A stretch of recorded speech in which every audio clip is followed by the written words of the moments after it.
Welcome to Girls Night Live. Today we are coming to you live from Chicago with our special guest, Kristin Baker Bettie Hoffman. She's a trained chef, a baking educator, a cookbook author, the creator of popular baking blog, Baker Bettie, BETTIE.com.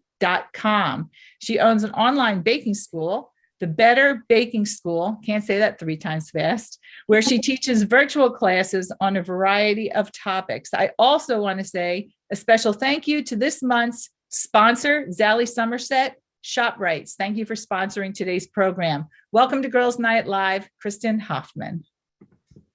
Thank you so much.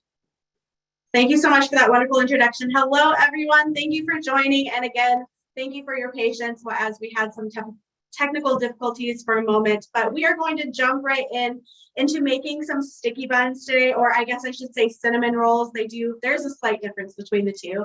If you would like to follow along with the recipe, there was a link on the website, which you can also find after. So what we are going to do is we are going to make a basic yeasted dough. This dough that we are making today, I actually use this same recipe to make dinner rolls, to make my cinnamon rolls. You can use it to make like a whole loaf of bread. It's a very versatile dough, and it's a really soft, somewhat chewy, and just a tiny bit sweet yeast dough. It's a really great all-purpose dough. And I think a lot of people are a little bit intimidated by working with yeast. So my goal is to always help you feel really comfortable working with yeast and be ready to jump in there and get to it. So what I'm going to do is I am going to start by what is called proofing my yeast, which means I am going to add it to some liquid with a little bit of sugar. And what this does is it is going to wake our yeast up and give it a little bit of a jump start. So yeast needs a few things to thrive.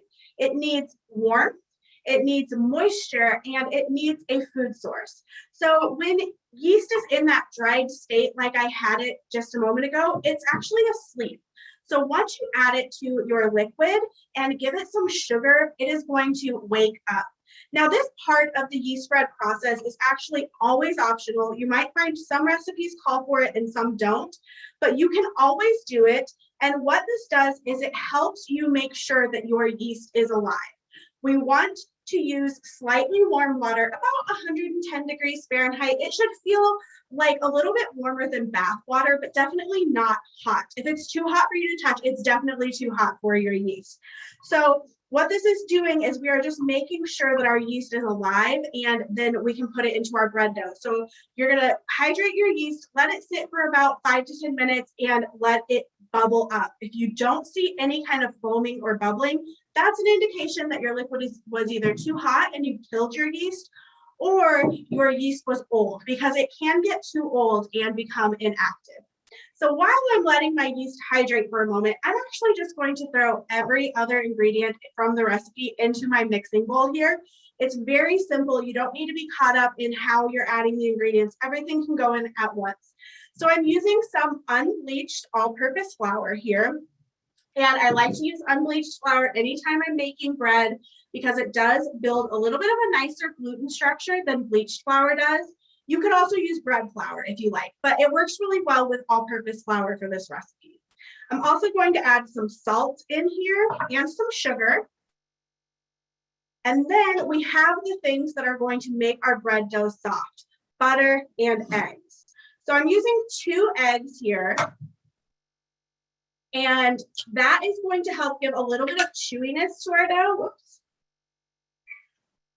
And then I have some soft butter. You can actually melt the butter a little bit. It doesn't matter. It just needs to be at least somewhat soft. And I like to kind of, if it's in a solid state, if you didn't melt it, I like to just kind of chop it up a little bit so that it works in a little easier.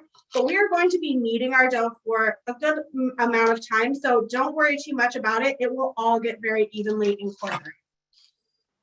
And then I like to just get that started a little bit, kind of stir it up, and then we are going to add our milk. Because we are, trying to get moving here, a little bit short on time, I'm going to go ahead and add my milk, which typically, if I was proofing my yeast, I would wait a little bit longer. But basically what you are looking for is you're going to look down into the milk and see if you see any little tiny bubbles forming on top. It's not going to be really dramatic. You just want to see some bubbles popping to the top. Again, if you don't see any of that, go ahead and get some fresh yeast. Your yeast is likely either old or your liquid was too warm. So everything in the bowl. This is actually called the straight dough method in bread making. It's the easiest method. Just dump it all in and go.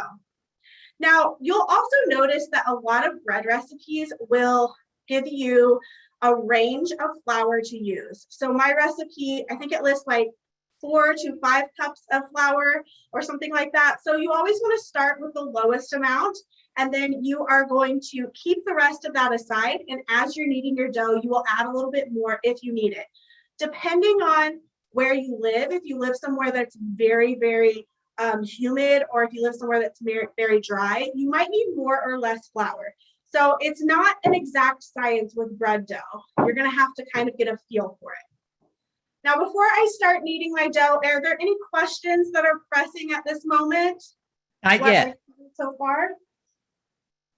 Not yet. Okay, perfect. All right, so what we are going to do is we are going to knead our bread dough by hand. If you have a stand mixer and you have the dough hook of your stand mixer, you can absolutely do that there. And in fact, I encourage you to do it. There's no need to make it harder on yourself. But I also like to show people that you can make bread dough without any kind of specialty equipment. You can do it right by hand, right on your countertop. So I'm not sure how well you can see my dough here, but it's a very kind of like incohesive and shaggy. That's perfectly fine at this point. We're going to knead it and it will become really, really smooth. So I'm just dumping this out on my clean work surface here. And I'm going to add a little bit of flour on top and on my hands. And I'm going to start working this. Now, there's really no wrong way to knead bread dough. I think a lot of people are a little bit intimidated by it. They think that they're going to hurt it or mess it up. You're not going to mess it up, but the way that I find it to be the most effective is to kind of think about using the heels of your hands to press it away from you, and then you're going to fold it back towards you and kind of give it a 90-degree turn. And just kind of keep doing that over and over again. If you have a bench knife like this, it is super helpful for when the dough starts getting stuck to your counter. You can scrape it up, give yourself a little bit more flour, but we want our dough to stay really, really moist and pretty sticky. We're not looking for a dough that doesn't feel sticky at all, but we don't want it to be so sticky that it's gluing itself to our countertop. And I also always tell people to think about focusing your pressure on going across the dough rather than down into the table. A lot of times I see people kind of like press down into the table, and that's when the dough is going to really get stuck to your table and it's going to be almost impossible to work with. So really think about stretching it out, going across. What we're trying to do here is to build a nice, strong gluten structure. Now that our yeast has been hydrated and it's alive, it is going to start feeding on the starches and the sugars in our bread dough and creating CO2 gases and alcohol. If we don't have a good, nice, strong gluten structure, all of those gases are just going to escape out of our dough, and it won't get trapped inside to make our bread dough rise. So we need that strong gluten structure to help us have that really nice, fluffy bread that we are looking for. So as you knead by hand, you're probably going to want to go for a good 8 to 10 minutes. I'm not going to make you watch me knead bread dough for 8 to 10 minutes here. Otherwise, I think I might put all of you to sleep. But any questions about kneading bread dough before I move on to the next step? Questions, but not about kneading. Okay, and I'll answer any of them. Okay. Sue, I put my yeast in the refrigerator. Do I need to take it out and let it warm up? No, you don't. If you're going to proof your yeast, it'll warm up right in the liquid. It doesn't need to come out before you add it. And that's a good way to help extend the shelf life of your yeast by keeping it in the refrigerator. Okay, Maria got your book today. Is this in your book? She's asking. Yes, that's a great question. So I just wrote a cookbook called Baker Bettie's Better Baking Book. And this is part of one of the master recipes in my book. So all of the recipes in my book are master recipes. So this dough is the enriched dough master recipe. And so I show you how to make that dough. And then there are different applications after the dough recipe for how you can use it. And this is one of them. Okay, now we have a whole bunch of questions about this right now. So here we go. Hillary wants to know, how long do we knead it for the mixer and at what speed? Mixer, you're going to want to go on medium speed, and it's still probably going to take about 8 minutes. It's honestly not that much faster to do it in a mixer. By hand, I say 8 to 10 minutes. You don't want to go on a super high speed. We're not trying to like beat the heck out of it. We just want to get that gluten structure mixed in or built up. A couple of people are asking, so is there something it should look like or something specific? Okay. Yeah, I'm going to show you kind of what it should look like now. Again, I haven't kneaded this quite long enough, but I can give you a good idea of what you're looking for. So once your dough feels really smooth and elastic, like see how this dough looks really, really like nice and soft and smooth. That is what you're looking for. Again, it is sticky. If I were to like really grab and manhandle this, it would stick to me. But I'm just letting it kind of like move with me rather than really roughly grabbing it. So what you're going to do is you're going to kind of ball it up into a ball, and you're going to do what I call the Dent Test. So I'm taking 2 fingers, I have some flour on them, and I'm going to press down into it, and I'm looking to see how quickly this indentation fills in. If it pops back up like immediately, that is an indication that you have a really good, strong gluten structure. But if it really slowly fills in, if it takes, more than 1 second to fill in, that's a good indication that you need to build the gluten farther. So I don't know how well that's showing up in the camera, but it's just very, very slowly filling in. Now, I have done a decent amount of work on this. If I were to go ahead and leave it as it is, it's not going to make bad cinnamon rolls. I'll still have delicious cinnamon rolls. They're not going to be quite as fluffy because they can't hold the gases in the dough quite as much.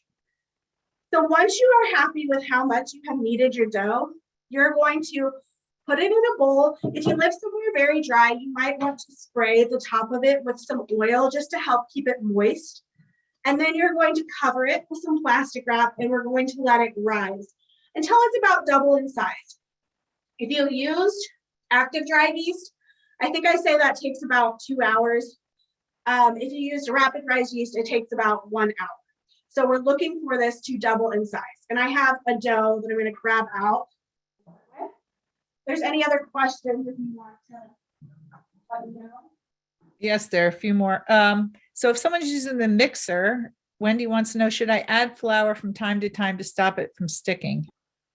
Yeah, so if you're using the mixer, it's going to, you want it to pull away from the sides of the mixer, but it is going to pool at the bottom of the mixer. So you do want it to do that. So if it's still really sticking to the sides of the mixer, like we had the bench flour as we were kneading on our counter, you can add a little bit more into the mixer to help it sort of start pulling away from the sides. Okay, 2 more for now. Sure. Linda, Facebook Live, will the yeast work the same with gluten-free flour? So gluten-free bread baking is a very different ballgame because for bread baking, you really require the gluten structure for holding the gases in. You kind of have to treat it as a completely separate concept. So Bakerita is one of my favorite gluten-free bread bakers. If you're looking for gluten-free bread recipes, she's a great resource. But yeah, I mean, the yeast, yes, is still going to create those gases, but you don't have that gluten structure to hold it in. So there are a lot of other things you have to do to sort of mimic that to get it to work for you. Okay, 1 more for now. Can we use the sourdough instead of enriched dough? Yes, so I actually do have a recipe on my website for sourdough cinnamon rolls.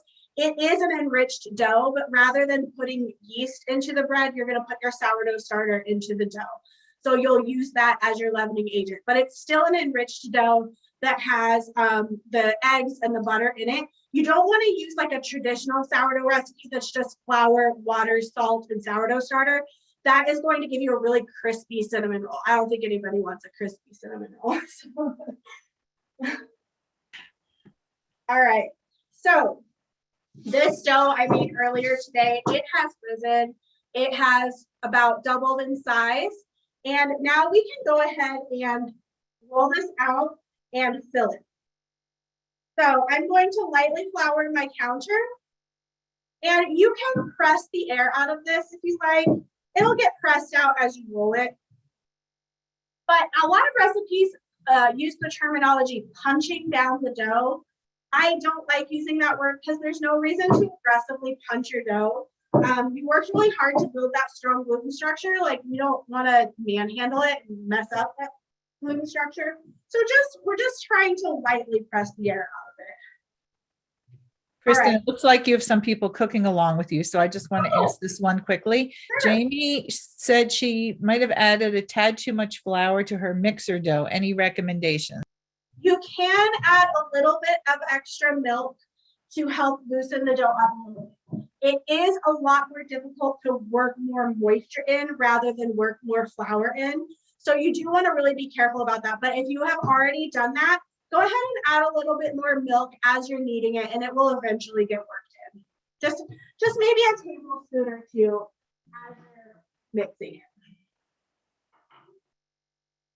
Any other questions at this moment? We're good. Okay, so I have this dough. This is after the dough has gone through our first rise. So all yeast spread goes through 2 rising phases. So the first rising phase is what we would call the bulk fermentation phase. That is when your dough is rising before it has been shaped. So that is after you knead it, you're going to put it in the bowl, let it rise for 1 to 2 hours until it's about double in size. That is the end of bulk fermentation. So now we are on to our shaping phase before it goes into our second rise, which is our proofing phase. And some people use those words interchangeably. I try to kind of keep them separate to not confuse people. But I have my dough out here on my countertop. It's lightly floured on the countertop on top. And I always sort of shape it into somewhat of a rectangle to kind of like get myself started. It's much easier to roll something into a rectangle if it starts in a rectangle. And I'm just going to use my rolling pin to roll this out into a really big rectangle. And I don't get real precise about it. It doesn't need to be like a very specific width or length. We are shooting for about 1/8 of an inch thick on the thickness of the dough. But as far as how wide you're rolling it, it doesn't make a big difference.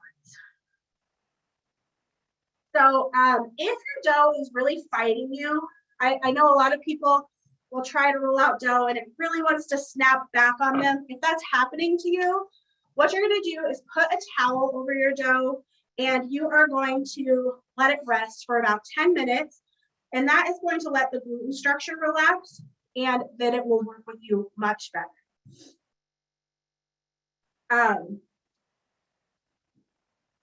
The other thing I was thinking about is as we were talking about kneading our dough, and I was talking about making sure you're not pressing down into the table, you really want to think about that as well when you're rolling out dough.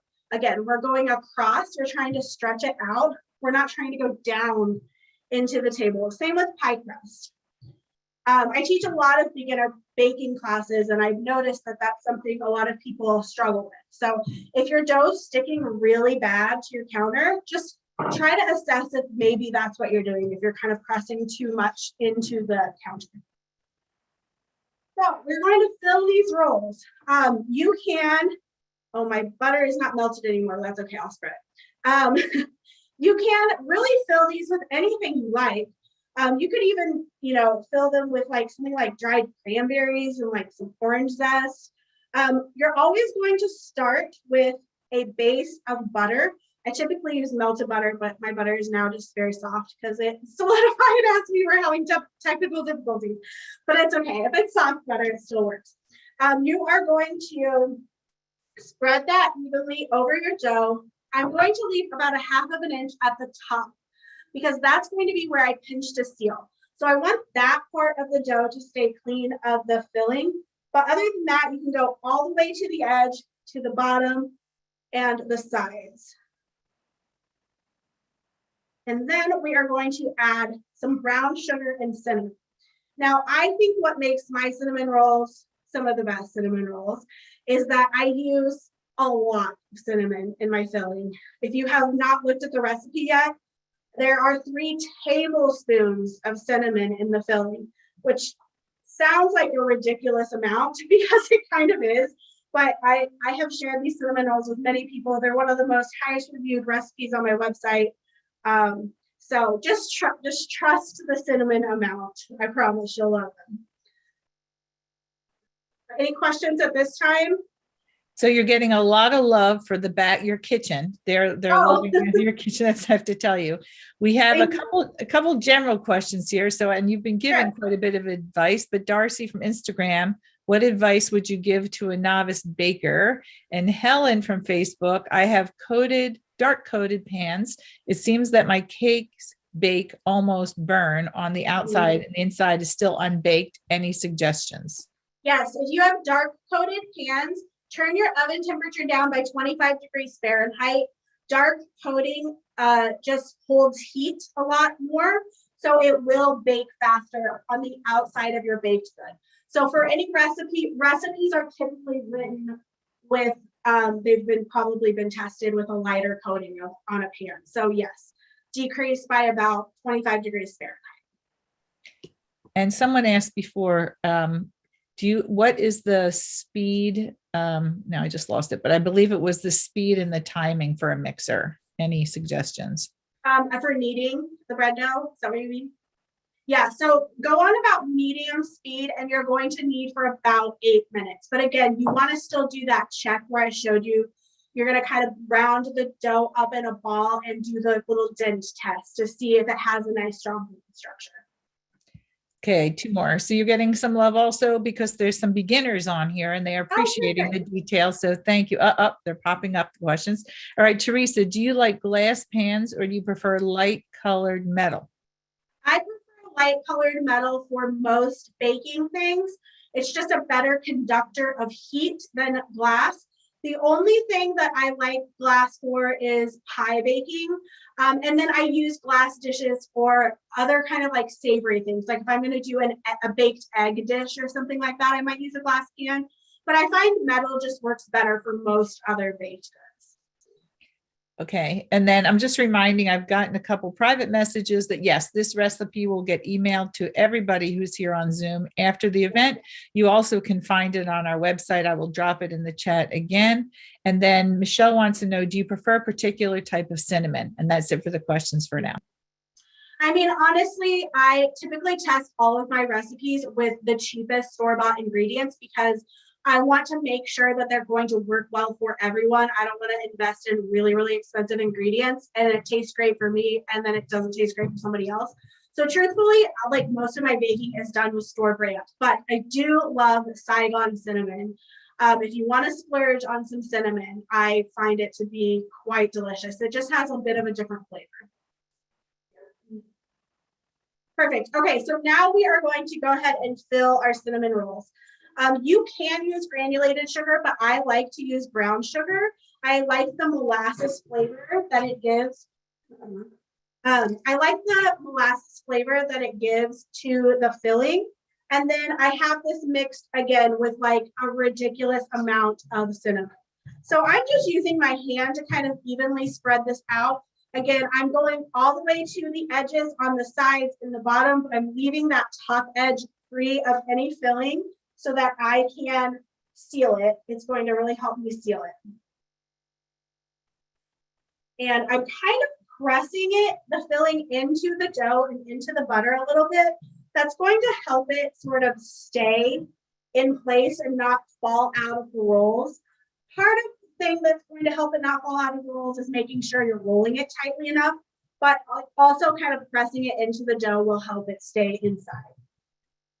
So once you have your filling all spread out on your dough, we're going to just roll it up. So you're going to start at the end of the dough that has the filling all the way to the edge. And you're going to just very tightly use your fingers to start rolling it. And this does not need to be perfect. Don't get too caught up in it, but you are trying to get it decently tight because we want that filling to stay inside the rolls. And I kind of like go up and down, back and forth. And it's going to kind of stretch out as you roll it too.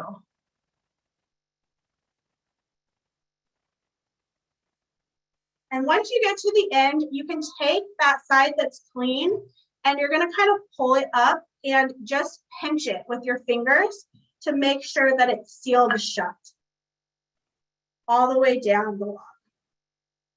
Now, you may have seen other bakers use kind of a trick for cutting their cinnamon rolls where they use dental floss to cut them. You can do that. I personally just don't do that. I just use a serrated knife. I think it works just as well. What you're going to do is we're going to cut these into 12 pieces. So try to find the center of your roll and cut it in half. And then you're going to cut each half in half. So you have it in quarters.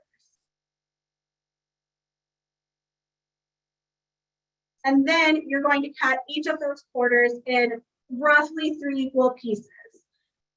If they're not exactly the same, it's okay. I know some people will get out their ruler. If you really like to be really exact, you can definitely do that. Get out your ruler, measure the whole thing, and then divide it by 12. I personally just don't have the patience for that. I'm just eyeball it. Okay. And then once you have your 12 rolls, we're going to put them in a 9 by 13 pan and grease this with some nonstick spray. And then you're just going to set them up like that. I'll show you in just a second. I like to kind of squish them down as I put them in the pan. When you first put them in, they sometimes seem a little bit loose, but if you kind of press down on the roll to kind of like squish it down, that will help the roll kind of fill in those gaps, and then that will help the filling not come out of the bottoms of the roll. The filling likely is going to a little bit seep out of the bottoms of the rolls. It's just part of making cinnamon rolls, but it makes kind of a little caramel sauce on the bottom. I don't think anybody's mad at it. Any questions so far about rolling the rolls? So you didn't spray anything on the pan, correct?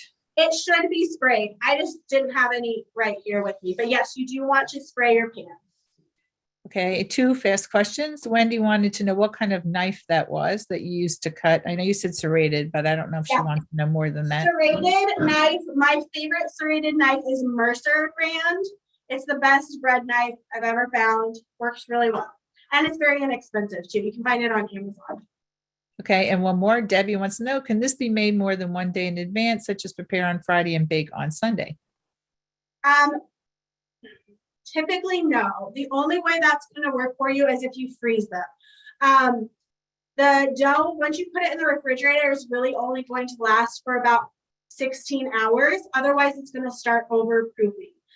So if you want to bake them on Sunday, you could make them any amount of time before Sunday. And once they're at this state, freeze them on a sheet pan flat. Once they're solid, you can transfer them into a Ziploc bag, freezer bag. And then you can transfer them to your pan and put them in the refrigerator 24 hours before you want to bake them. And just put them in the refrigerator with plastic wrap over the top, and they'll thaw and start proofing for you to bake them the next morning. First of all, I have to say they look incredible already. I just have to say that. And the fact they look so perfect, I don't know. It's the reason why you're the teacher. Okay, so Kathy is saying, can you put, Kathy's an innovator here. Can you put nuts or diced, my whole thing moved, diced apples on top of the brown sugar cinnamon mix before you roll it? Yes, absolutely. Do it really finely chopped, but yes, you can. You can put anything inside. I often do, you can do pecans, you could do walnuts, you could do really finely chopped apples, any of that. All right, Denise wants to know any recommendations in the 9x13 pan. I only have cookie sheets and need to buy one like the one you used. You can use a cookie sheet if that's all you have. Just put them kind of close together. They'll rise up together on your cookie sheet, but it will rise up a little nicer in a 9x13 because it has the walls to cling to. USA pan is my favorite pan. I use theirs for 9x13s, their muffin tins, their bread pans, USA pan. They're really nice. And someone else is asking about stone pans. Is that okay in any different cooking time? What? I'm sorry. What kind of pan? Stone. I never heard, Wendy. Oh, I never stone heard. pan. Okay. Yeah, Sorry. no, like stoneware. Yeah, it should be the same amount of cooking time. Yeah, and that's fine. You can use that. Okay, we're good now. Yep. Okay. So once you have your rolls formed, you're going to take plastic wrap and you're going to put it over the top of your rolls, but you don't want to just put it over the pan. You actually want to kind of press it down onto the rolls lightly so that it's touching them so that they don't dry out. And this is where it comes in the overnight cinnamon. Now, if you really wanted to bake them the same day, you would just let them rise again until they're double in size and then bake them. But I think most people want them for breakfast, and I don't think most people are going to get up like 4 hours before breakfast to make cinnamon rolls. So what you're going to do is you are going to now place this. Well, I like to let them sit out for maybe about 15, 20 minutes to just let them proof a tiny bit. And then we're going to go into the refrigerator overnight. 12 to 16 hours they can stay in the refrigerator. About 1 hour before you're going to bake them, you want to pull them out of the refrigerator and you should have nicely puffy proofed cinnamon rolls. They should all be kind of touching each other. And I can tell, like, just by looking at them, I can see that there's air inside. But another way to check, again, you can do another dent test. This is for any bread recipe. I have a floured finger and I'm just going to really gently press in on a doughy part of the roll. And it is super, super slowly filling in. So for proofed dough, we want the slow fill in. That's a good sign that there's enough air in our dough and it can be baked. If it pops back up like we want it to do, eating it, you need to give it more time. It needs to get some more air. Now we're going to bake these, and I'm going to throw these in the oven. If there's any other questions. Thank you. There's another question from another Shelley. Good name, Shelley. What about using parchment paper to line the pan? You can do that. I personally don't love the texture it gives the bottom of the rolls. It kind of makes them like, I don't know how to describe it, like a little bit almost kind of soggy feeling instead of getting that kind of like slightly crisp bottom like a cinnamon roll typically has. But if you don't mind that texture, you definitely can. And just confirming, and someone just asked, did you just say to pull out and on the counter 1 hour before baking? Correct. Yep. So depending on how cold your refrigerator is, your cinnamon rolls are going to, when you first pull them out, they might look like they have not risen at all. And that's just kind of, it's everybody's refrigerator differs. It depends on how often you're going to open your refrigerator between the time you put them in and the next morning. But that hour is going to give them a little time to warm up, give the yeast time to wake up. If your rolls look like they basically have not risen at all, put them beside your preheating oven as you are letting them giving them some time to warm up before you bake them. Warmth is always going to speed up your yeast. It gets it moving. Cold temperature slows it down and makes it kind of go to sleep. So you can kind of use temperature to help the timeline of your bread dough or of your cinnamon rolls. Okay. Francine, you mentioned there was a slight difference between cinnamon rolls and sticky buns. She wants to know what's the difference. So really the only difference is that sticky buns have a caramel and typically pecan topping. So you make a caramel sauce before you put your rolls in the pan. You pour the caramel sauce in the bottom of the pan, and then you typically sprinkle some pecans over that. Then you set the rolls on top of that. After you bake them, you flip it over and the pecans and the caramel become the topping of the rolls and kind of like make them sticky. I mean, that's the point of the way they're called sticky buns. I actually have a YouTube video coming out tomorrow showing how to make sticky buns, but it's literally the exact same process as this, except for I just make that caramel pecan topping. Okay, and I don't know if you know this, Teresa wants to know what's the optimal temperature for a fridge when overnight proofing? I don't off the top of my head. I think like 38 degrees Fahrenheit. I don't know. I would have to look it up. I don't off the top of my head. Okay, that's it for questions. Okay, perfect. So you're going to bake the rolls for 30 to 35 minutes until they're cooked through in the middle. If you're ever kind of concerned if your bread dough is, if it's hard for you to tell if your dough is cooked through in the middle, you can take kind of the center one. If you have a digital thermometer, stick the digital thermometer into the dough part of one of the center ones, and you want it to read 200 degrees Fahrenheit. And that's a good way to know that the middle one is cooked, because that's always the one that can kind of stay undercooked when you're a little bit unsure about it. My recipe also gives you a recipe for cream cheese frosting. That's my favorite frosting to put on cinnamon rolls.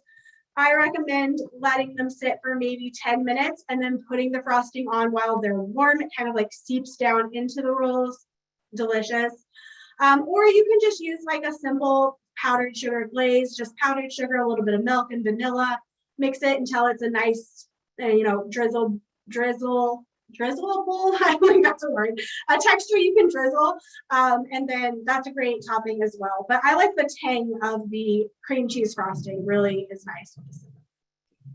One more, Caroline wants to know, is it possible for yeast to sit too long in the milk?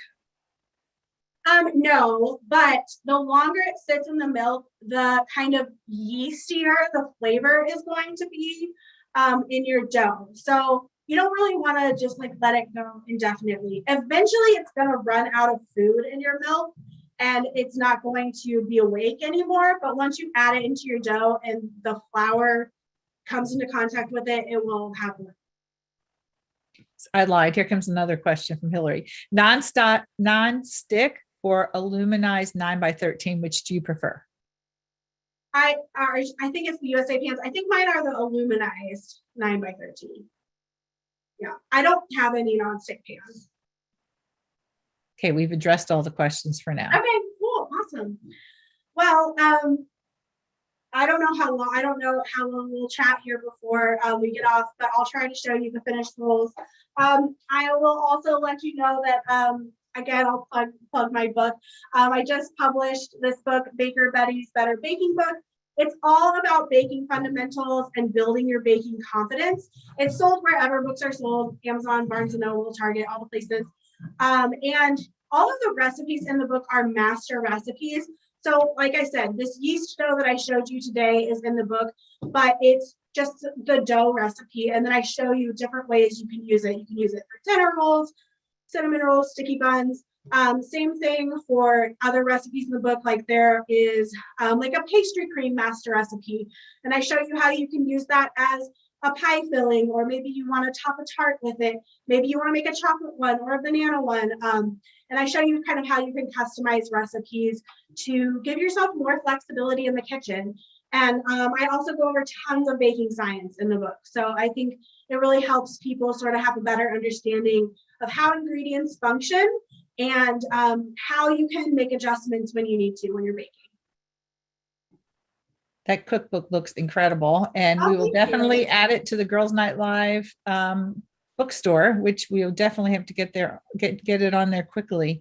Another question from Denise: do you recommend weighing ingredients as opposed to measuring them? Yes. So if you go on my website or if you look at my cookbook, I do list weight measurements as well as volume measurements for all of my recipes. But I'm a huge fan of measuring by weight. I always encourage people to do so. A digital scale is probably like $12 to $15. You can find it on Amazon, or like most any grocery store will have one. It does not need to be fancy. And I actually think that once you try it, you're going to think it's much easier than using measuring cups. A lot of times people will tell me they don't want to measure by weight because they find it more challenging, but I think you'll actually think it's easier once you give it a try.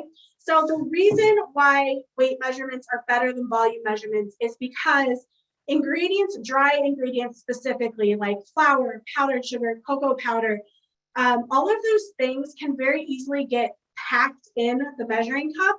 And so depending on how tightly you're packing it in your cup, your method for putting it into the cup, you can get more or less in your measuring cup than what is intended for the recipe. But when you're measuring by weight, it doesn't matter how tightly packed or loosely packed something is. 100 grams will always weigh 100 grams. So it just makes things much more accurate, and I always encourage people to do that. So all of my recipes have both ingredients, or both weight and volume measurement. So we do have a number of more questions coming in, but what I'm going to suggest is that we're going to allow the people that are here with us on Zoom to ask you these questions directly, but we're going to say goodbye to the live stream audience. So before we do that, why don't you remind them of how they can find you? Sure. So I am, my website is bakerbettie.com. Bettie with an IE always. So you can find me there. All of my recipes and detailed tutorials are there. I'm also at Baker Bettie on all of the social media platforms. I hang out on Instagram and TikTok the most, but I'm also on YouTube, Facebook. You can find me everywhere.